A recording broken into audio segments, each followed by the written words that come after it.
He is the co-host of Men in Blazers, and he is now a best-selling author. He's also a huge White Sox fan. His book, Reborn in the USA, is just out and a smash hit. He is Roger Bennett. Hi, Raj. Oh, gents, like the White Sox, I'm number one. So we've got the first place White Sox on our hands as we're sitting here talking. For people who don't know, how does a Liverpudlian become a White Sox fan wearing a Waffle House sweatshirt as we talk and a White Sox hat? Well, I am a son of the great city of Liverpool. But the reality is, the myth of my family is that you can see over my shoulder, my great-grandfather, Harris, here he is. Oh, he left the Ukraine in the turn of the century, 19th and early 1900s, and was a butcher. Where would he want to travel to? Like millions headed to America. He, of course, would want to go to Chicago, the hog capital of the world. And the myth of our family is that the boat docked to refuel in Liverpool. He saw the one tall building on the Liverpool skyline, thought he was in New York City, and got off the boat at the wrong stop. And so we were left to be butchers in the northwest of England, kosher butchers too, in the northwest of England. Not a great business, as opposed to Chicago, where, like in our family's imagination, we would have been living the promised life, like in the jazz singer. And so Liverpool in the 1980s, it's a great city. It's a remarkable city, not unlike Chicago. It's a city that adores its own history, revels in its own traditions. It's full of storytellers, big dreamers. But it was in a very bad place in the 1980s. The north of England had really fallen apart. Industrially, the coal mines, the steel mills, the cotton mills shut down. And life was really tough in Liverpool. Unemployment rate soared. There was a heroin epidemic. And, I took this family story to heart, and I survive really by telling myself I was an American trapped in a Liverpudlian's body, that I was meant to be there. And I feasted upon, and this is what the book's about what it's like to build an American identity without ever having set foot in America. I watched every television show, movie, listened to every band, started to follow the Chicago Bears, built this imaginary American world built in color. And my grandfather, when when life was tough, I was very close with him. He'd pull down this Statue of Liberty, this green tchotchke off his fireplace, and he'd look at it with me and he'd be like, we should have been there. We should have been there. We're meant to be in Chicago. So I've always felt that's my destiny, to be Chicagoan, and that's ultimately what I secured in my life moving there. So this all started with the Bears, though, right? I love the story in your book of you dialing random 312 numbers and engaging people in conversation to get the Bears down in distance. Raj? Jason, how else were we going to do it? How else would you do it? This is the pre-internet age. Young listeners, there was a time where there was no internet, and the NFL crashed onto our shores in 1982. It was an hour-long show of highlights, 14 games a season then. And they crushed the 14 games into an hour highlight package. But it was you already knew the games were played a week earlier. But in the pre-internet era, you couldn't find out what the heck had happened. And the Bears, who obviously, thinking I was a Chicago, and I fell in love with the Bears, and it was great timing because after wasting Walter Payton's the majority of his incredible career, they finally, almost by mistake, got it right and put together a swashbuckling collective who feared nobody, trash talked to glory. They talked trash before the game, then backed it up during the game, and then laughed afterwards. They were phenomenal. And again, watching as a kid, I was like, oh my God, you can rewrite your own history. You do not have to be what you are, losers. You can transform yourself and become a swaggering, buccaneering winner.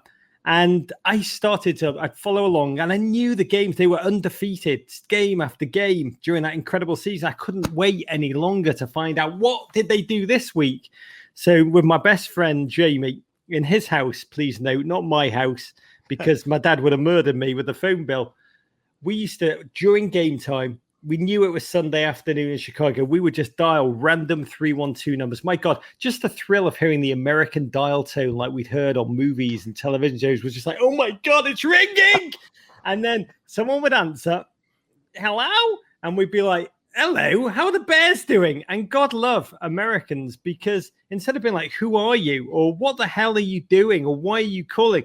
They patiently, often for up to 45 minutes, would give us our own personal play-by-play. They'd be like, Jim McMahon's dropped back into the pocket. He looks left. He fires right. He finds Willie Gault over the middle. Willie Gault's broken knees to the 20, and we would just we would follow along avidly, this audience of just the two of us. And that is how I so deeply and remarkably just committed and connected to the greatest football team ever to take the field. So there's a picture of young Raj celebrating the Bears. Are we videoing this? I better. God, I didn't put on my best outfit for you, Benetti. No, I love it. You have enough pictures in that book that you can't say, are we videoing this? There are some pretty nerdy pictures in that book. What else could there be? I was just a lost, confused, lacking in confidence gentleman. And the Bears provided every little ounce of reinforcement that you could need. That team was just full. I loved all of them. I even loved the punter, Maury Buford, with his curly hair. He was so cool. Kevin Butler, the kicker, who I actually got to meet. He came down to one of our shows. I've got a football signed by the Bears Super Bowl team that Kevin Butler gave me, and it was just a genuine. I just remember him as just a swaggering. I mean, really, he was like a punk rock singer meets field goal kicker. He was intensely remarkable.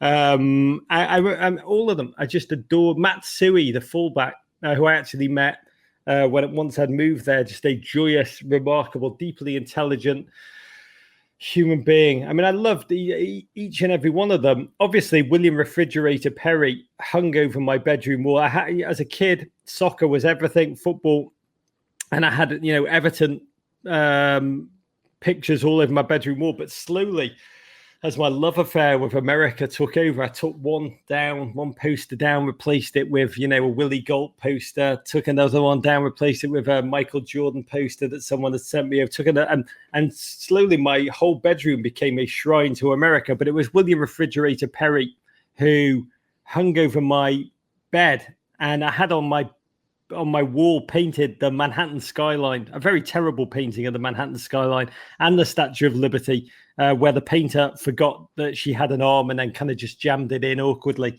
But I used to look at it at night, and so the last things I'd see every night before I'd go to bed were the Fridge's face, smiling. He was leaning against a fridge. A lot of your Chicago listeners will have had the same poster, leaning against a fridge, and it was falling over. And I'd always, the last thing I'd see would be Lady Liberty's face. And I would dream of a life that could be lived like they lived it, which was fun, friendship, joy, and mostly redefining who they were. That's why they were so important. They've been losers, pathetic. That's my dog, Hibbo. They've been losers for 20 years. They frittered away the career of one of the greatest men to ever play the game, definitely the greatest man to ever pull on their jersey.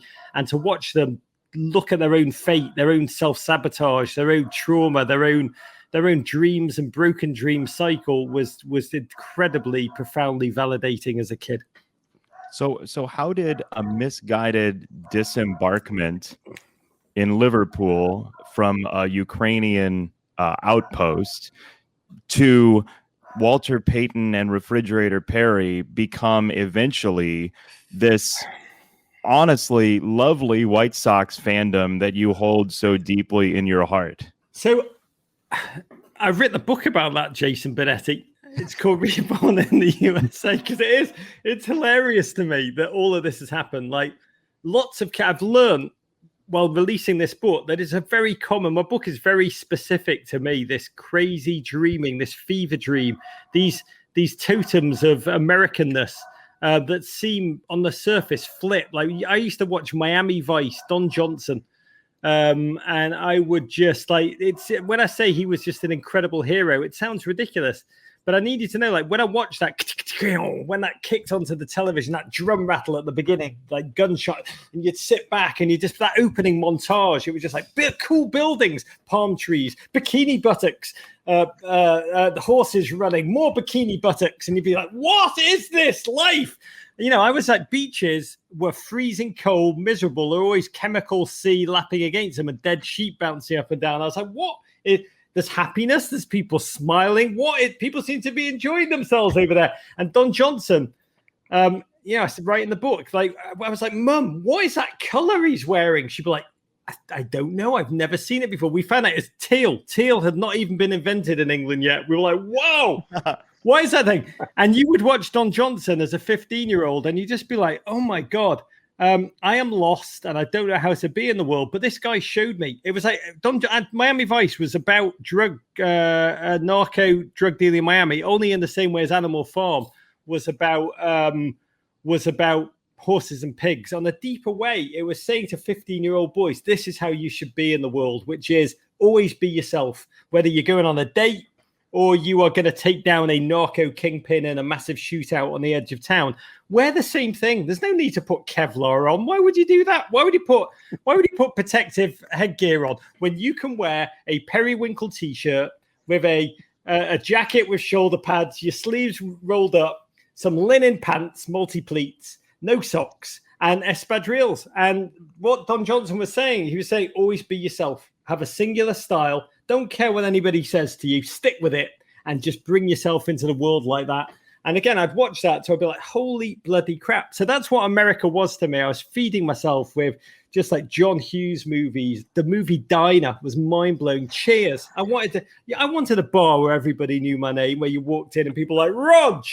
And so that was everything was just like, oh, joy, wonder. It gave me courage. It gave me confidence when I needed it. It gave me the ability to survive and a sense of, that there could be other pathways to the one I felt trapped in. And the bizarre part is like, and this, if you were writing a movie, you'd be like, this is sounds a bit. Suddenly, one day in Liverpool in the park, I ran into a real life Chicagoan who had come to visit a family friend for a couple of days. And I was like, I'd never met an American my own age before. I'd met two Americans who were both lovely but old and crazy, and they just blew my mind by telling me there were 362 television channels on cable in New Jersey, and we had like 3 channels in England. I couldn't even conceive of that kind of a bounty. And well, they were from Jersey, though, so you don't know if it's true or not. I do know that she had hair that was like the color I had never seen on another human being before or since. It was like this red, this shocking red. It was like, it was a me, Bob. If you're listening, you'd be about 112 now. And just congratulations on still being alive. So I've never met an American apart from them. I was about to meet a real life American, and I just like pounded him with all my questions. Like I wanted to know, about how the Reebok pump actually worked. Did it make you play better at sports? The Reebok pump. I had a million questions that I'd saved up. And we became pen pals, which young listeners, it's what you had to do pre-internet. You'd write letters to each other, be like, Everton are cool. We did great. He'd write back and be like, Chicago Bears rule. We smashed the Cowboys. It was cool. And he'd send me like clippings and a pin on my wall. He sent me a big foam finger that said Bears #1. I'd like walk around Liverpool like had a Willy Wonka golden ticket. It got me beaten up once for wearing it. It was a very bad idea to wear. My brother was like, that's cool. Don't take it out of the house. And I didn't listen to him, and I did get beat up almost immediately. But they didn't take it, though, did they? They didn't take it when they beat you up, did they? You can take my freedom, but you can't take my big foam hand, as Braveheart would say. But I did. I had the crap kicked out of me, but like I was hugging the hand as if it was like. I was like, I wasn't even like not in the face. I was like, smash me in the face. But for God's sake, lads, just leave my foam hand. I can't get blood out of a foam hand, by the way. I can't. I rubbed and rubbed, couldn't get the blood out. So I haven't thought about that in a long time, by the way. My older brother's always right. He's like, whatever I brought back from America, he's always like, those are great. Rollerblades, they're great. Use them in the house, but never go out on the street. Someone will just drive a car right into your brother. So he sent me like the Super Bowl Shuffle single, and I was probably the only person in England to have that and to play that. Every boast, everything was genuinely amazing. And at the end of the summer, this is what you want me to get to. We're now 58 minutes into the podcast, and I'm getting to where I need to get to. Hey, it's not a long distance, Bill, anymore. We can do that in my parents' bedroom. But this is where Bennett wants me to get to. He invited me over for the summer. He's like, I was 15. He's like, when do you come over? Spend the summer in the northern suburbs with me. I live in Northbrook. We'll hang out on Glencoe Beach. And I was like, holy crap. I was like, I arrived and it was like, I have gone through the looking glass. I'm now in a John Hughes movie in which I am the star. And the question was I going to be Cameron? Was I going to be Duckman? Was I going to be Ferris Bueller? Was I going to be Judge Reinhold? What role was I going to be? And I had the whole summer to work it out. And that's what took me to the White Sox, Jason. So what was your first White Sox experience, Raj? When did you first get to Comiskey? Well, the summer was like when Ferris Bueller's Day Off came out. I didn't find it funny at all. It was like a documentary of my state. Like everything in there was what we like Art Institute of Chicago, going up the Sears Tower, going to the bleachers and necking down beers at the Cubs. That was amazing. But thank God, 5 days before we first went to Wrigley Field, I went to Comiskey Park, old Comiskey. And thank God I went there first because, that's it. It was Detroit Tigers. That's me wearing a very, very snug pair of shorts. And we went to old Comiskey. Look how beautiful Comiskey looks, huh? And it was amazing. I'd never seen anything like it. Harold Baines, just a stunning athlete to watch live and in person. But more than anything, the game, which just immediately seemed to me to be like chess with chewing tobacco, was just emotionally and intellectually captivating. And I essentially bought a White Sox hat. I always loved this outfit the most, by the way. I wish they'd do more with this. I think it's amazing, the old 80s logo. And that was it. I was completely and utterly captivated. So by the time we did go to Wrigley Field, I enjoyed it. They were playing the Mets. They're playing Mookie Wilson's Mets, and the bleachers just spent the whole game just Mookie. But I was already committed. It had no effect on me. And I said to them, can we go back to old Comiskey tomorrow? And we did. We went back to the White Sox. And from that point on, I was utterly smitten.